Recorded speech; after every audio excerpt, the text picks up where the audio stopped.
kulanti wacan wanaagsan daawadayaal waa barnaamijkeeni raadraac ood ka daawataan telefishinka dawladda deegaanka Soomaalida ee SRTV maanta waxaan ku soo qaadanaynaa barnaamijka raadraac ee taariikhdii magaalada Goday waa tuma xagee ka soo bilaabatay goorma la dhagax dhigay inta dadka reer Goday ayna Goday degin ka hor xagee ku noolaayeen dhaqankii isbedelkii magaaladu soo sameeysay dhinaca khayraadka magaaladu lahayd iyo waqti taariikhdii horeba maanta marka barnaamijka raadraac waxaan ku raadraacaynaa taariikhdii magaalada Goday si aan u ogaano magaalada Goday halkay ka timid sanadkii 1964 magaalada Qalaafe waxay ahayd magaalada kaliya ee u ahayd magaalo dadkii deganaa aaga ay hadda ku taalo magaalada Goday iyo agagaarka webiga Shabeelle iyadoo ay dadka Qalaafe u ahayd magaalo iyo saylad ay u iibgeeyaan xoolahooda iyagoo ka soo iibsan jiray badeecada alaabada cunooyinka iyo dharka ay markaas u baahnaayeen waxaa deganaa Qalaafe dad badan oo kala duwan iyadoo ay ahayd magaalo ku xidhan dhinaca ganacsiga magaalooyinka kale ee Soomaaliya ee ku yaalay xadka Soomaaliya ugaas Maxamed ugaas Qani ayaa markaas ahaa madaxa maamulka ee magaaladaasi Qalaafe haddaba waxaa dhamaadkii sanadkii 1964 uu dagaal khadhaadh ka dhacay magaalada Qalaafe iyo nawaaxigeeda kaasoo u dhaxeeyay jabhad Soomaaliya oo xilligaas dagaal kula jiray ciidamadii boqorkii Itoobiya ee Hayle Selassie waxaana lagu kala cararay magaaladii Qalaafe iyadoo ugaas Maxamed oo markaasi ahaana madaxa maamulka ee magaalada ka dhax bilaabatay kala shaki iyo isfaham darro ciidamadii taliskii Hayle Selassie ee halkaasi ku sugnaa intaasi kadib waxay u qaybsameen dadkii ku noolaa magaalada Qalaafe iyo nawaaxigeeda laba qaybood qayb xoolo dhaqato ahayd oo u carartay dhulka miyiga iyo qayb magaali ahayd oo ku jiray ugaas Maxamed ugaas Qani oo iyagu markaas wadanka Soomaaliya galay intaasi kadib ugaas Maxamed wuxuu gaadhay magaalada Muqdisho ee wadanka Soomaaliya iyadoo ugaas Sheekh Maxamed ugaas Sigale oo ku magac dheeraa ugaas Mashkooke oo isagu sii joogay Muqdisho uu soo daba maray ugaas Maxamed kadibna uu yimid gudaha Itoobiya gaar ahaan Qalaafe iyo nawaaxigeeda kadib waxaa dhaxmaray waan ugaas Mashkooke iyo boqor Hayle Selassie iyadoo halkaas ay ku asaasantay degmadii xilligaas Qalaafe kadib ay deganaayeen dadku ee la magac baxday Buulo Mashkooke degmadaasi Buulo Mashkooke ayaa waxa ay ku taalay meel kaga quman hadda halka ay ku taala magaalada Goday 8 kiiloomitir dhinaca koonfur bari iyadoo halkaasi ay fadhi u ahayd ugaas Mashkooke isla marhaantaana ay dhammaan dadkii nawaaxigaasi deganaa isugu tageen noqotayna magaalo yar oo markaasi leh adeegyada ganacsiga iyo tukaamaysiga haddaba waxaa ka warramaya Yunis ugaas Mashkooke oo inooga warramaya Goday asaaskeeda 64 dagaalkii ka dhacay jabhadihii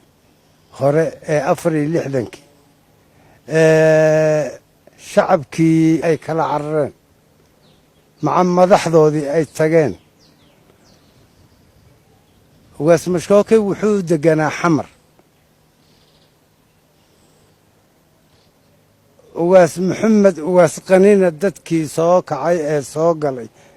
ka soo cararay Qalaafo ayuu ka mid ahaa ka soo baxay xabashida falaadkeeda iyo ooga soo baxay labadoodii markay iskugu imaadeen Xamar iyo ugaas Mashkooke soo kacay wadankii buu yimid dagaal baa ka dhacay axmaaradii oo dadkii shacabka ah aad u leynaysa ciidan buu samaystay quraar meesha la dhaho quraar ama labadii baraaka ee cadaada la dhihi jiray yay soo degeen quraar buu u fadhiistay dagaal baa meeshaa ka dhacay rag badanna wuu nagaga dhintay iyagana rag badan baa kaga dhintay markaasuu galay Itoobiya weligii muusan ahayne markaasuu qabri dahre ka galay Hayle Selassie boqorkii ahaa baa loo sheegay inuu soo galay keenuu yiri diyaarad baa lagu qaaday xaggaasaa la geeyey intii ka horreysay 64 dadku reer miyi bay ahaayeen qallaafana afar iyo lixdankii wixii ka sii horreeyey 63 iyo ilaa abad ah 62 reer qallaafo unbaa la ahaa dadku qallaafay deganaan jireen 64 dagaalkii ahaa baa laga farxaday qallaafo iyo magaalooyinka kaleba shilaaba ka mida qabridahara ka mida meel walba dhagax buur baa ka mida wardheer baa ka mida waa laga farxaday maca madaxdii joogtay ugaas ha ahaado waradha ha ahaado waa laga farxado soomaaliya la galay qallaafaa la deganaan jiray waaga marka iyada duqu soo galay baa xayla salaase loo geeyey way wada hadleen waxaa la yidhi wuxuu ku dooday magaalo ma lihi ilaan qallaafo shirkad bay ahayd 9 qolo ayaa deganaydoo iska lahayd magaalo u gaar ah ma ayna jirin markaasuu la hadlay wuxuu yidhi waa yahay sii tag anaa imaanhaye sanadkii 1970 waxa uu boqorkii Itoobiya ee xilligaas ee boqor Hayle Salaase uu markii u horreysay dhagax dhigay magaalada Goday iyadoo uu dhagax dhigay goobihii ugu muhiimsanaa ee magaalada sida iskuulkii, cusbitaalkii, wakaaladii biyaha ama haankii biyaha, masaajidkii iyo goobo kale oo muhiima. wuxuu sidoo kale amray in magaalada loo sameeyo master plan ama wadooyin iyadoo dhammaadkii 1970 ay ahayd markii sida rasmiga ah loo soo degay magaalada Goday iyadoo dadku xilligaas laga soo raray intooda badan meeshii loo yaqaanay ama degmadii Buulo Mashkooke. haddaba sidii lagu soo degay magaalada iyo taariikhdaas haddana waa kan mar kale Yunis Ugaas Mashkooke oo inooga warramaya. 64 aakhirkeedii ayuu Hayle Salaase yimid marka uu imaanayo wuxuu yidhi magaalo xaggeen kaaga dhigaa halkan buu yidhi oo hawd dam ah magaalo iyaga dhig suubaan belel bala dhihi jira meel oon midhan ah ayay ahaan jirtay 7 meelood ayuu calaameeyey shimintada Hayle Salaase markuu qaado uu dhagaxa ku shubo duqana uu ka daba qaadahay uu ku shubay shimintada aasaaskii weeye 7 baan kuu sheegay waa bedmingist iyo bed Kiristiyaan iyo iskuulka iyo masaajidka caafimaadka iyo haanka biyaha 7 meelood waa 7 haarood ay ku fadhiyaan magaaladu ay ku fadhido waa haara iyadu shagaagac ah Hayle Salaase wuxuu yidhi intaan kuu dhisahayo dadkaaga meel deji sidaasaa Buulo Mashkooke loo leeyahay meeshaas oo dowlad bacaad dhihi jiray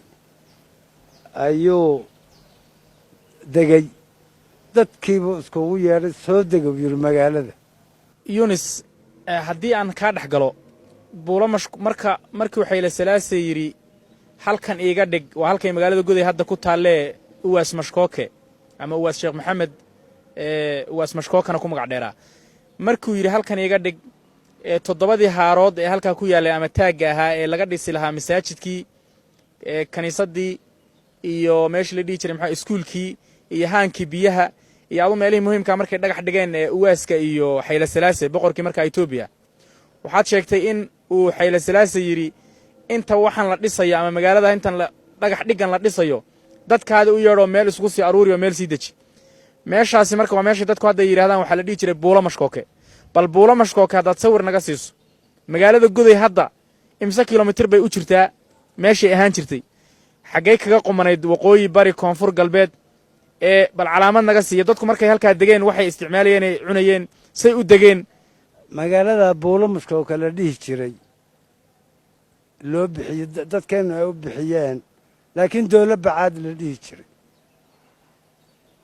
waxay ku aadan tahay koonfur iyo magaalada kale ka tahay koonfur bay ka tahay magaaladan hadda joogto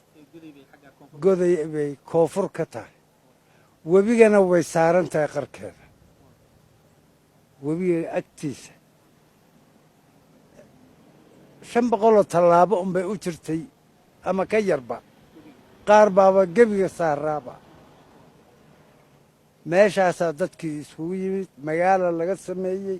dukaamaa laga samaystay maqaaxiyaa laga samaystay ganacsi baa laga sameeyey 65 markay tahay si fiican meeshaa loo degay tii kalena la dhisaayo 5 sano ayaa halkaa deganay buulo mushkoolka 70 aakhirkeedii yaa la yidhi soo wareega marka goday ku soo wareega adun wixii dawladdu ay lahayd ay dhistay halkaasaan yaa nimid jidad baa loo sameeyey diyaaradda markaad saaran tahay hoos haddaad fiiriso jidadkii goday waagaa loo sameeyey girmaawi qadhamaawi xayla salaasi ayay ahaayeen qoraal ahaan jidadkii naftoodii jidkii naftiisii yaa magacii xayla salaase ahaa girmaawi qadhamaawi xayla salaasi ayay ahaayeen waan degnay marka si fiican ayaan u degnay dadkii kale duqu ulbuu ku keenhayaba soo guur 2 sacaad soo qaado halkan soo deg carruurta iskuulka gee wuu ku cadaadin jiray iskuulka carruurta hala geey biyogelin bay noo sameeyeen meeshu waa suubaanbele leh meeshaasaa bahalladan biyaha laga shub tuubooyinka ah ayuu sameeyey dhib badan baa ka dhacay nin iyo dumaashidiiba garabka isku dhufanaya biyo la'aanta meesha ka taagan ilaa booyado la keeno oo dadka loo shushubo booyado 2 saf baa magoday noqotay marka amaara safar iyo soomaali safar ayaan u kala degnay ilaa nin axmaaro iskuma aaminaynin duquna meeshaas uu ka ahaa ugaaskeena ka ahaa gudoomiyihii degmadana ka ahaa siday saa u ahayd kolba wuxuu ku waanin jiray dadka nin kasta oo soo dega magaalada ha celinina ha la diririnna ganacsiga iyagaa yaqaana markaa aad idiin imaado ganacsigu idin bari ganacsigaasaad ganacsinaysaan wax kasta oo carab hadduu yahay iyo carabta yemanta ha u diidin ee magaalada dejiya ha magaalooduu lahaa markii dambe dadka aad u degeen magaaladii oo fiicnaatay yuu isagu iskaga wareegay harar buu degay ilaa mishaari buu ahaa harar buu mishaarkiisa uun ka qaadanay iskana degay dawladdan hadda timid horta tii hore wax mashruuc ah oo goday uu siiyey horta ma jirto keligaanana ma aha liibaan xataa muusa siinin afdheer muusa siinin 3 gobol wax mashruuc ah oo dawladdu lahayd uu siiyey ma jiro wuxuu ka gooye mooyaane ha ahaato tanaa hadda timid tanaaba wax noo qabatay oo magaaladii wax ka qabanaysa oo biyogelin iyo hadduu ilaahay kuu roon yahay jidad samaysay wax mashruucah dawladdana inaga soo gaadhay biyogelintaas hadda la wado annagu wax weyn baanu qaadanaynaa wax weyn yaanu qaadanaynaa jidadkan 8 ah ee la samaynhayana wax weyn bay noo tahay magaaladuna magaalo annagu keligeenna aan leenahay ma aha waa magaalo soomaali oo dhan ay qolo walba ka degto jigjiga oo kalaan nahay jigjiga iyadan ruux walba waa degan yahay annagana sidii oo kale etoobiyada haylandiga jirta qolo aan deganayn ma jirto nabadgelyo waa meesha ugu nabadgelyo badan haddii ilaahay kuu ron yahay ruux walba soo haminayo goondar iyo goojaan baa laga soo socdaa oo baabuuro iyo meeshan la rabaa in laga dhigto ganacsi weyn waddankoodii bay aamini waayeenoo nabadgelyo darri ah 64 sidii looga yaacay qallaafo iyo magaalooyinkan waaweyn ee kililkeenna hadda ah qallaafo unbaa la deganaan jiray dadku halkaasu ku noolaa yunis waxaad sheegtay in magaalada goday dadkii soo degeen mashruucii magaalada lagu dhagax dhigay markii la dhisay meelihii muhiimkaa in magaalada dadkii la soo dejiyey dadkii ay saa ku soo degeen iskuulkii la galay masaajidkii lagu tukaday la dhisay haankii biyihii la sameeyey tuubooyin la sameeyey maadaama meesha subaanbel lahayd oo ooman ahayd tuubooyinkii laga cabay bal intaa kadib intaad ka xasuusato dadku markay halkaa marayeen noloshooda maxay ku tiirsanayd dhinaca beeraha bal ka warran beeraha see loo meelgeliyey webiga dushiisa xoolahii iyo sayladii iyo dadkii macaamiladoodii iyo ganacsigu dadku markaa xaggee uga imaanayey ma soomaaliya uga imaanayey ma etoobiyadan uga imaanayey maxaa laga ganacsanayey bal nidaamkii saa u yar sharax haddii la yidhahdo horta waxaan rabay inaan ku hormaro mid dib aan u dhigtabe beeraha waxaa deganaan jirtay hay-ad la dhaho RSB waxaa haystay nin caddaan oo ingiriisa oo la dhaho dalen yaa haysan jiray axmaaro badanna etoobiyaanka kale way deganaayeen meesha oo shirkad weyn hay-ad weyn bay ahayd oo beeraha ah iyagoon waxbaba noo qabanayn oo meel un lacagtas kaga cunahayo oo la dhaho mokoraaga tijaabada uun bas meeshan jeelka hadda laga sameeyey meeshaasoo mokoraa ahayd unbay uun iska khudrad iyo adduun iyo liin iyo wax un ku samayn jireen wiil eritreyaana asalkiisa etoobiya unbay ahayd waagaase eritreyaano suudaan wax ku soo bartay oo abiyu la dhaho yaa noo yimid la keenay ninkiibaa beerihii badiyey in yar bayba ahayde degtaas in yar bayba ahayde isagaa ballaadhiyey waa nin jaamacadda suudaan ka soo baxay buu ahaa aniga saaxiib baan ahayn waan wada socon jirnay jiilaal baa dhacay marka masagadii gellaydii ay abuureen degtaa dadkii joogay unbaa saabab iyo dameero soo qaateenoo habeenkii unbay jaftaan un aqal walbaba karoor masaga ah ama sabuul ah yaa hor yaalla ciidan baa lagu bixiyey waan la socda ciidanka waxaa la yidhi aqal walbaba maadaa iskale masagadan haa anaa leh geesinimada ay sameeyeen haa anaa leh say u lahaayeen yaa la yidhi dawladda beerteeda miyaa ka soo gurateen haa bay dhaheen waa ka soo gurannay dawladdu waxba nooma qabanin baa layidhi abaar baan ku jirnaa waxayna siisay ma jiro dawladda la sheegiba waa annaga beerta abuura annagana waan goosanaynaa annagaa iskale ciidankii oo wiilkii abiyuhaa la socdo yaa wuxuu yidhi waa runtood qaata buu yidhi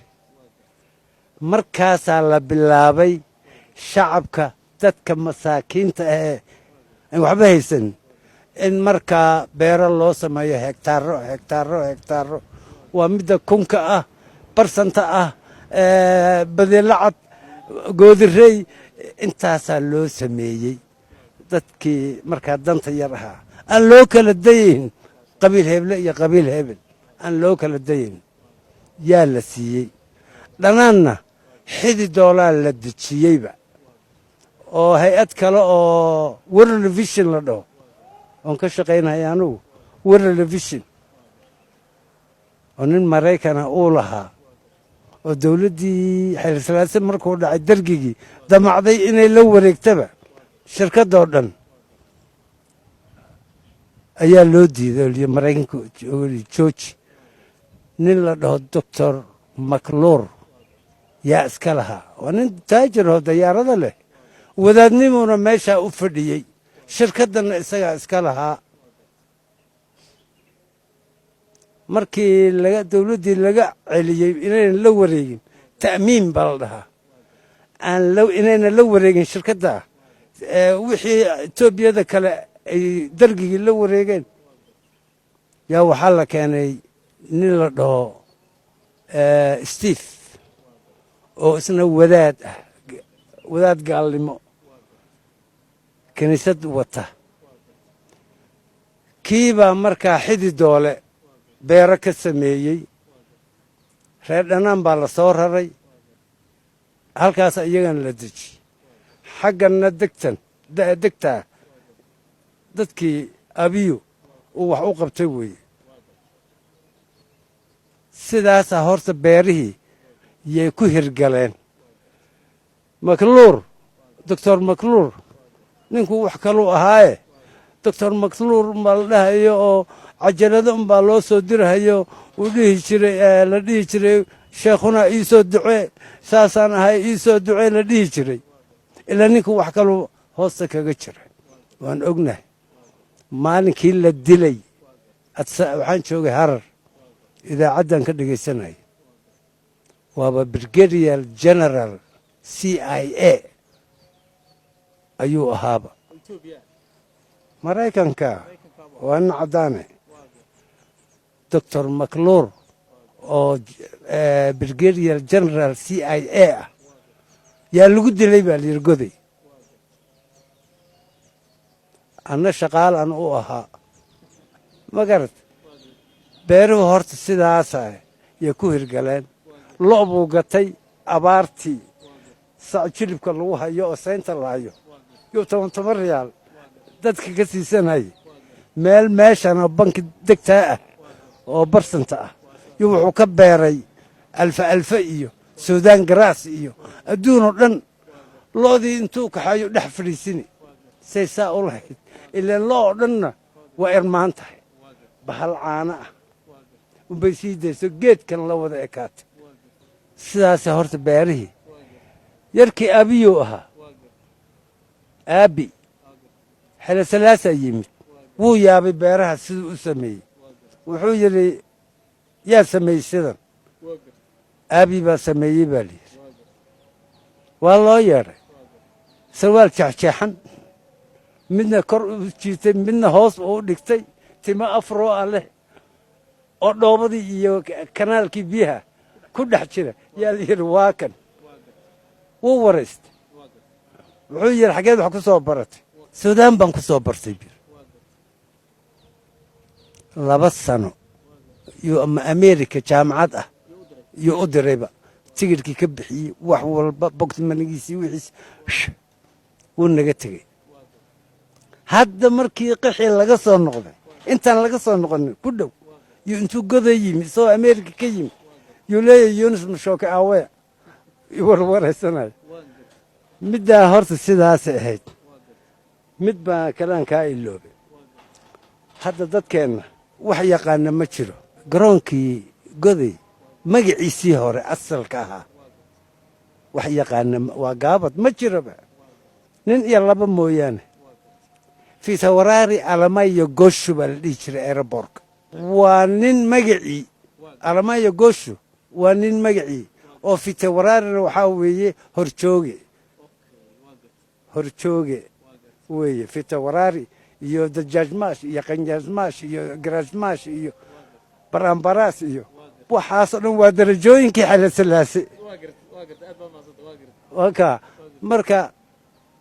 fiisawaraari alamayo gooshu baa la dhihi jiray airport ee goday duqu wuu ka bedelay wuxuu yidhi joojiya iga xidha buu yidhi xidi doole airport ka dhiga buu yidhi goday tigidhka xididoole airport goday baa ku ooli jirtay markaan goosanayno tigirhka een xagga u soo baxayno dee mar kale unba intaan show aan meelaha soconayba haddana axmaaro bedelat etoobiyaankii way bedeleen magacii ma garat laakiin muddaba sannado xididoole airport baan ku soconi jirnay oo ku duuli jirnay iyaduna saas ahaydoo saasuu u celiyo yir jooji almaayo goosha aniga igama dhalalinne isaga naftiisana iskuma magacaabin oo uu ka xishooday laakiin waddanka u dan lahaa xididoole uu ku qoray xididoole airport goday yaan ku dooli jirnay taana way jirtay beerahuna dadku si fiican bay u beeranayeen hadday yacni dhan rogmeene hektaarkii waan garanhayaa 100 in laga jartay in yacni laga goostay 100 yaa laga goostay hadda kolba si u soo gaabanhayo waka hadda salka jooga hektaarkii 20 xaaji yunis waxaad sheegtay ood nooga faa'iidaysay wax badan oo taariikh badan oon u baahnay inaan ogaano maadaama barnaamijka raadraac ee telefishinka SR TV loogu talagalay in lagu raadraaco taariikhaha suugaanta khayraadka hadday tahay dhaqanka wax kastoo u baahan in lagu iftiimiyo taariikh horena lagu raadraaco maanta waxaan ku jiraa oon bartamaha kaga jiraa barnaamijkeeni raadraac aynu ku soo qaadanayna taariikhda magaalada goday wax badan baad noo sheegtay siday u soo taallay sidii loo dhagax dhigay sidii loo soo degay waxaa kaloo hadda noogu dartay anoo kaaga mahad celinaya in garoonka xataa diyaaradaha ee halkaa ku yaalla goday ee hadda goday ku yaalla magac nin xabashi ah oo brigade general iyo guuto magaceed lahaa in loogu magac daray uwaas mashkookana xilligaa uu ka dhiidhiyey oo uu ka bedelay isagana magaciisa uusan isu bixinin uu bixiyey xididoole airport goday sidoo kale ma jiraan meelaha hadda xilligii Hayle Salaase uu dhagax dhigay oo meelihii waaweynaa ee mashruucyada ahaa oo xilligaa magac noocaas oo kale loo yaqaanay ama loogu magac bixiyey haddaan su'aal labaad ku darana hadda waxaan ka sheekaynay xilligii boqor Hayle Salaase bal haddaan ka soo gudubno Hayle Salaase boqorkaas xilligiisii magaalada goday dhargigii muxuu ka qabtay mashruucyadii waaweynaa ee la xabsan karo ee dhargigii ka qabtay maxaa ka mid ah tii Hayle Salaase unbuu sii ballaadhinayay waa dargigii waa xagga beeraha wax mashruucoo kale uu keenay ma jirto midda kale dadkiiba waa laga kala carro in yar baa un deganayd magaalada dargigii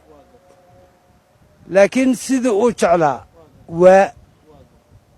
jabhadaana soo galay jabhadihii Soomaali galbeed yaana soo galay RSB yaa jirtay oo meesha deganayd dargigii markuu yimid state farm buu yidhi oo wuu kala bedelay laakiin wax mashruuc ah oo aan garanhayo 7 haarood siday ahaayeen ee loo dhisay unbay u dhisan yihiin aminkanba boqor Salaase calaamadeeyey duq u taagay kambaniyaashii dhisay waxaa la kala dhahaa 3 kambani bay ahaayeen Skanska Zabolla Bolera 3daasa magaaladan asaaskeedii horta dhistay intii xaggaa la deganaa laakiin dargi shay waan arkay qalaafi iyo burburay hadda shay qalaafi iyo goday ah waan arkay shay qabri dahre iyo goday u dhaxayana waan arkay laakiin magaalada dhexdeeda wuxuu ka qabtay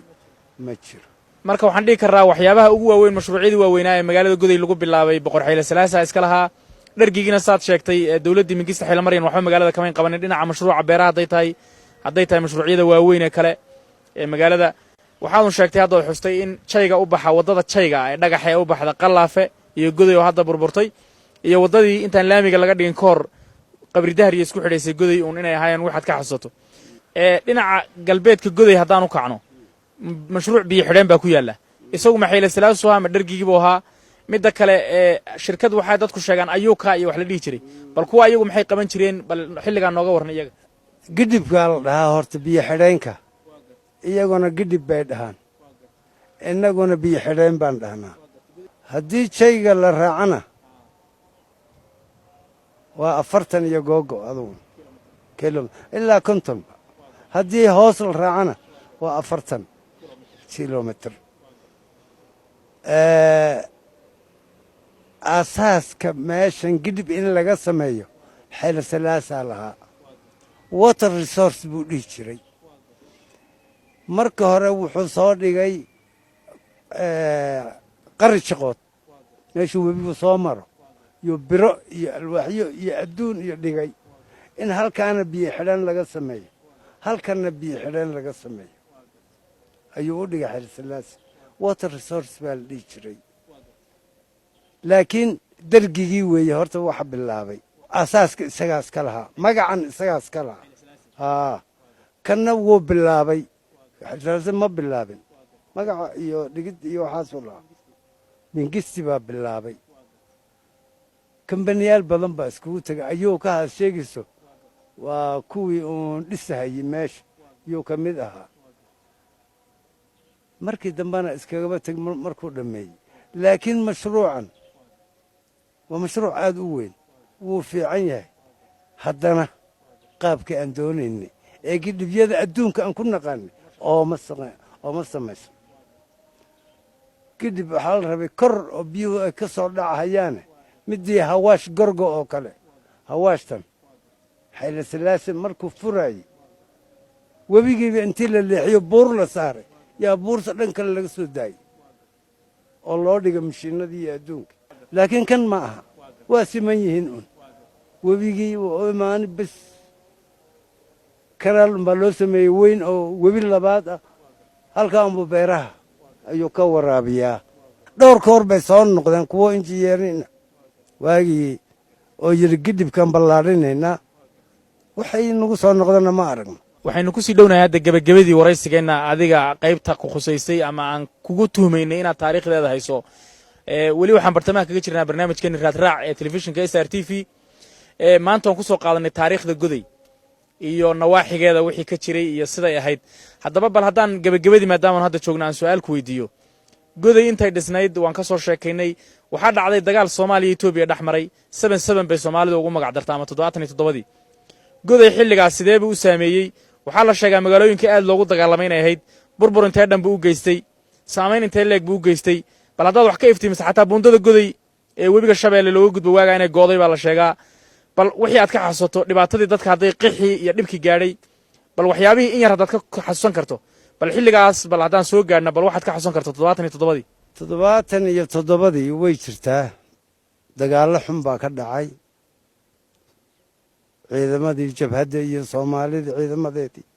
iyo Itoobiyaanka ciidankin meeshan buundada general nin la dhaho Colonel Terso oo commandos ah oo Soomaaliya ah ciidankiisii iyo xog ku soo galayay buundada rag badanna wuu kaga dhintay markii dambena wuu qabsaday isagiina meeshaas ku dhintay xabaashiisa aminka ma ku taallaa meesha lagu xabaalay buundada cidhifkeeda dambe ee xagga degtaa ah meelahaas ku xabaalan yahay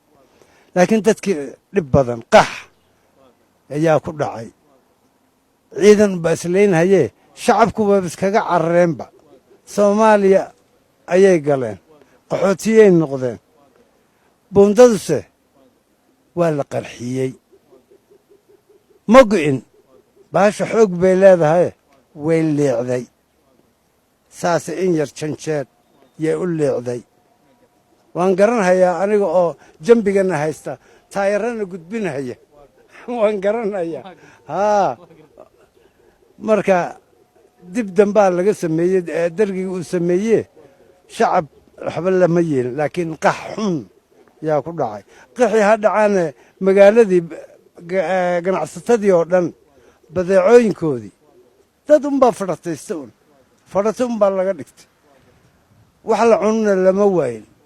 anuu colkii u baxsaday ceel barde ayaan ka mid ahaa intaana halkaa ka bixin 77 ama 77kii dagaalkii goday ee magaalada goday waxay dadku sheegaan ma garanay halkay taariikhda ka keeneen inay magaaladaasu tahay magaalo Itoobiya markii loo eego dhinaca militariga strategically militariga wax u ah macnaha inay tahay airportka ku yaalana uu yahay iyadoo hadda dhinaca civil aviationka iyo arrimaha shacabka loo isticmaalo uu yahay airport military oo xataa leh qaabkii meelihii baarkinadii diyaaradaha miigga iyo noocyada ay diyaaraduhu uga duulaan iyadoo qaybo badan oo xuduudda soomaaliya iyo gudaha soomaaliyaba laga duqaynayay xilligaas ay dadku sheegaan etoobiya iyo soomaaliya labaduba waxay muhiimad gaara siinayeen in istiraatiijiyadda magaalada goday ay gacanta ku dhigaan iyadoo etoobiyana inay difaacatay ay ku dadaalaysay soomaalida ciidankeedina siday dadku taariikhuhu hadda sheegaan ay ku dadaalayaan hadday goday qabtaan in dhulka kala qabashihiisa ay u fududaanayso marka goday waxaa la sheegaa oo kale xataa meel u dhow garoonka diyaaradaha ee goday inay diyaarad ku soo dhacday etoobiya iska lahayd bal maxaad arrintaas ka leedahay maadaamaad goobjoogeed xilligaas dagaalka 77 dagaal aal u kulul buu ahaa soomaalidu waxaa dan u ahayd kow marka u horeysa goday inay qabtaan aasaaskeedii horena xayla salaase markuu iyo duqu ay meesha dhagax dhigahayeen eeraboorka in laga sameeyo ujeeddadiisu waxay ahayd soomaaliya in lagula dagaalo hadday soomaaliya ku soo xadgudubto iyo hadday iyagu maagaanba labaduba in ay garoon military amminkanba wuxuu ku magacaaban yahay military airport waa magaca hadda military airport meeshii dabrazayd ay ahaan jirtay diyaaradaha dagaalka xeradoodii goday baa laga dhisay si cadowga halkan looga duulo ee garoon civil ah oo civil aviation ah ma ahayn waa la isticmaalahayey un diyaaraduhu way isticmaalahayeen laakiin waxaa loogu talagalay waa military xagga qoraar baa laga soo sameeyey ciid xaggana ciid buur baa laga dhigay diyaaraduhu halkaas hadda mid baa loo sameeyey middiiba mid ayaa loo sameeyey saasee horta dagaalka ahaa anugu wax diyaarada soo dhacday ma arag laakiin dagaalkii soomaaliya ay soo qaaday taawarkii dheeraa ee laga hagaayey radaarka laga hagaayey diyaaradaha ee wada muraayadda ahaa dheeraa ee adduunka dhan ku yaallo yaa ku ooli jiray madaafiicii soomaalida yaa kurkaa gooyeyba way go'an tahayba markaa dhibkaa wuu jiray oo ciidamo badanna way deganaayeen kubarzaban yaa deganayd aratan yaa brigade oo hadda brigadeka iska leeyahay waa aratan yaa brigade way deganaayeen haa laakiin si xun iyo si xadhaar baa lagaga kiciyey qabri daharre iyo wardheer oo isku soo daray iyo goday oo cararkii si ay u socdeen gannad baa jira dhagax buur wax aad iyaduna loogu baaba'ay soomaaliduna ay ku baaba'day weliba aad u badan dhagax buur ayaa jirta dagaal xun ayaa ka dhacay iyadana oo ciidanka soomaalida badi kuwa artilleriga kuwa la dhahe ee madaafiicda iyo efentrigii iyo daraawiishtii dhagax buur waa ku go'een markii dambe way qabteen de markii dambe way qabteen iyaguna jaygiiba ku carareen kuwana xagga fiiq iyo xaggaasay baabile ku carareen saddexdan qolo oo wada socota qabri daharre ciidankeedii wardheer ciidankeedii mustaxiil oo fiita waraari ah oo qowga saareed ciidankoodii goday bay imaadeen halkaasa markaa laga soo cararay waddadii baabile iyo ku soo carareen sii cararayaan haa jabhaddii baa ka sii horayso sii farataysanaysaa qubta ku sii haysa ciidanna wadaba socda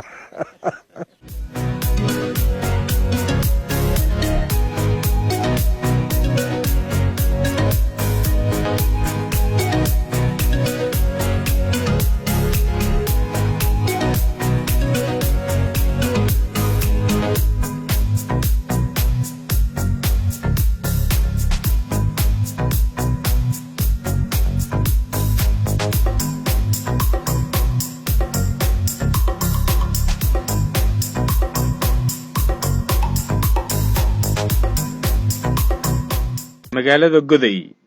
waa xarunta gobolka Shabeelle magaalada goday waa xarunta labaad ee ugu weyn magaalooyinka deegaanka Soomaalida. Waa magaalada ay ku nool yihiin tirada dadka ugu badan ee deegaanka marka laga reebo magaalada Jigjiga ee caasimadda dawladda deegaanka Soomaalida. Goday ayaa ah magaalo istiraatiiji ah iskuna xidha ganacsiga iyo isu socodka saddex wadan oo ku yaala bariga Afrika. Waa wadanka Itoobiya ee juqraafi ahaan ku taala magaaladu, wadanka Soomaaliya iyo wadanka Kenya. Magaalada waxaa taga ganacsiga iyo alaabada ay soo saaraan warshadaha Itoobiya iyo sidoo kale dalagga iyo cuntooyinka ka soo go'a beeraha qaybo badan oo ka mid ah deegaanada wadankan Itoobiya. Waxaa magaalada Goday dhex marta wadada weyn ee laamiga ee ka soo baxda magaalada caasimadda wadankan Itoobiya ee Addis Ababa ee soo marta magaalooyinka waaweyn ee Nazireed iyo Harar. sidoo kale wadadan ayaa soo dhex marta magaalooyin badan oo waaweyn oo ku jirta caasimadda dawladda deegaanka Soomaalida sida magaalooyinka Qabri Bayax, Dhagax Buur iyo Qabri Dahar. sidoo kale waxaa magaalada dhinaca waqooyiga galbeed ka soo gala wadada ka timaada Aaga Baali, magaalada Gender ee deegaanka Oromiya. magaalada Goday ayaa looga dhoofiyaa qaybo badan oo kamid ah wax soo saarka ka soo go'a beeraha magaalada Goday sida basasha, iyadoo loo dhoofiyo loona iibgeeyo qaybo badan oo kamid ah deegaamada Itoobiya iyo deegaanka Soomaalidaba. waxaa magaalada dhinaceeda koonfur bari uga baxa kana soo gasha wadada aada magaalada Beledweyne ee wadanka Soomaaliya oo sii marta degmooyinka gobolka Shabeelle ee Qalaafo, Mustaxiil iyo Feyrfeyr. waxayna magaaladu la leedahay magaalada Beledweyne ee wadanka Soomaaliya xiriir dhinaca wax isdhaafsiga ganacsiga.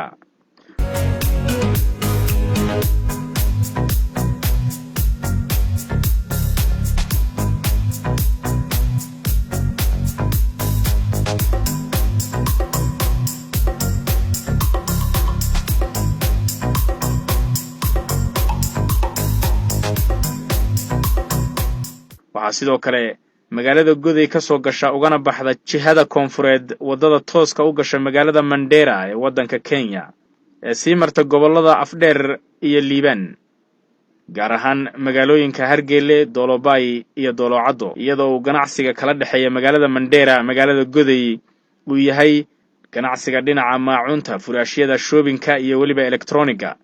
iyadoo magaalada Goday ay ku taala sayladda ugu weyn ee gobolka Shabeelle ayaa waxaa magaaladu ay la leedahay wax isdhaafsi dhinaca ganacsiga xoolaha nool magaalada Mandera sida dibida iyo awrta oo laga dhoofiyo sayladda magaalada Goday loona iibgeeyo sayladda magaalada Mandera ee wadanka Kenya. dhaqaalaha dadka magaalada Goday ayaa wuxuu ku tiirsan yahay ganacsiga, wax soo saarka beeraha iyo kheyraadka xoolaha nool. magaalada Goday ayaa lagu tilmaamaa inay ka mid tahay magaalooyinka geeska Afrika sameynaya koriinka aadka u badan, iyadoo magaaladu ay horumar ka sameynayso dhinacyada koritaanka, maalgashiyada iyo waliba ballaarashada.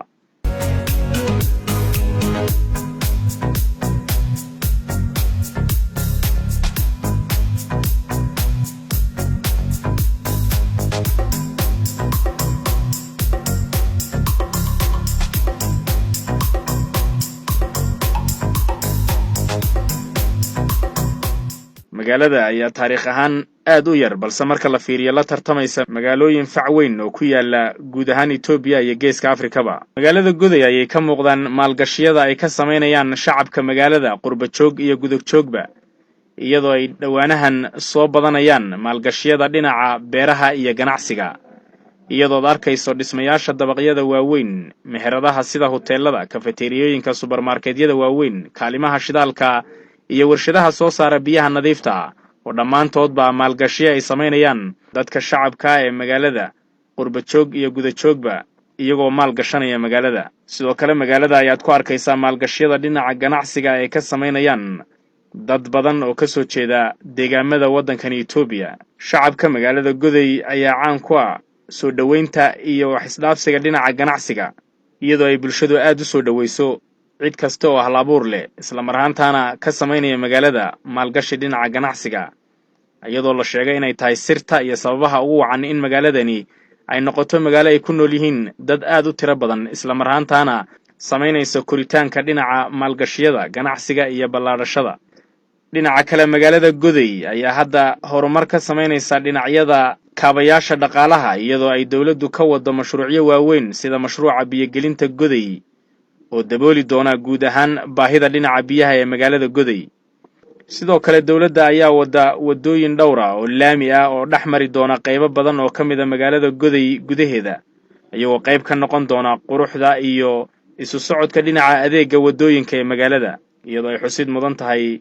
inay sidoo kale dowladdu hirgelisay dhammaystirtayna waddooyin dhex mara magaalada gudaheeda oo nooca loo yaqaana cable stoneka iyo sidoo kale waddooyinka qaar oo lagu xidhay layrasha sare ee iftiima habeenkii oo soo jiidasho leh dowladda ayaa wada mashruucyo badan oo kale oo iyaguna laga wado magaalada goday iyadoo ay jiraan qorshayaal loogu talagalay magaalada in lagu horumariyo waxaa arrimahaas dhammaan inooga warramaya maayarka maamulka magaalada goday mudane axmed sheekh maxamuud dhinaca waddooyinka oo kale magaaladu waa magaalo master plankeedu aad u fiican yahay waxa ballaarin lagu sameeyay master plankii ama qorshahagihii magaalada ayaa aad loo ballaariyay waxaa jiray magaaladu 2 kilomitir oo laami ah ayay lahayd ama la sameeyay 27 sano ee la soo dhaafay laakiin nasiib wanaag sanadkii 2011 10 kilomitir oo laami ah oo dheeri ah ayaa la sameeyay hal sano 10 kilomitir baa la sameeyay 27 sanana waxaa la sameeyay 2 kilomitir dhinaca Cobblestone-ka runtii magaaladu Cobblestone badan baa yaala inkastoo ay jireen qorshe xumo hadda ka hor dhacay oo ahaa meelo loogu talagalay laami in Cobblestone la saaray haddana Cobblestone badan ayaa hadda la sameeyay ilaa 5 wado oo Cobblestone ayaa iyadana la sameeyay lightka ama street lightka 27 sano gabi ahaanba wax street light lama sameeynin laakiin sanadkii hadda la soo dhaafay 3 kilomitir oo street light ayaa la sameeyay haddana functional oo shaqeynaya dhinaca waxbarashada runtii magaalada waxaa ka jira 13 iskuul oo dawladdu leedahay waxaa ka jira muxuu ahaa ilaa 5 iskuul oo private waxaa laamo ku leh jaamacadda Jigjiga iyo jaamacadaha kale private-ka intaba isbedel kadib waxaan xooga saaray in aan wax badan ka qabano dhinaca tayada waxbarashada runtii isbedel badan ayaana ka jira dhinaca tayada waxbarashada magaaladu marka si guud isbedelkii kadib dhinaca infrastructure-ka ama kaabayaasha dhaqaalaha in badan baa kor loo soo qaaday baa la oran karaa sidoo kale airportiga hadda ayuu qorsheysan yahay bidkina waa la sameeyay in cidi ku guuleystay imaato hawsheeda la bilaabo January 2020 in la bilaabana waan rajaynaynaa haddii la yiraahdo 2 bilood kadib dhinaca warshadaha runtii oo aan doonayno inaan dhiirigelin badan u sameeyno waxaa jira meel aan ugu talagalay in warshadaha magaalada ku ururino hadda kadibna warshaduhu ay halkaas ku soo hirtaan oo dhinacaas aan u sameeyno waxaanu dhagax dhignay ama aanu booski u diyaarinay waxa la yiraahdaa industrial zone ama aaga warshadaha oo anagu ka maamul ahaan doonina gaarsiino leerkii iyo biyihii warshaduhuna xaggaasi hadda kadib ay noqdaan meel ay ku ururaan isla markaana ay maalgashooda ka sameeyaan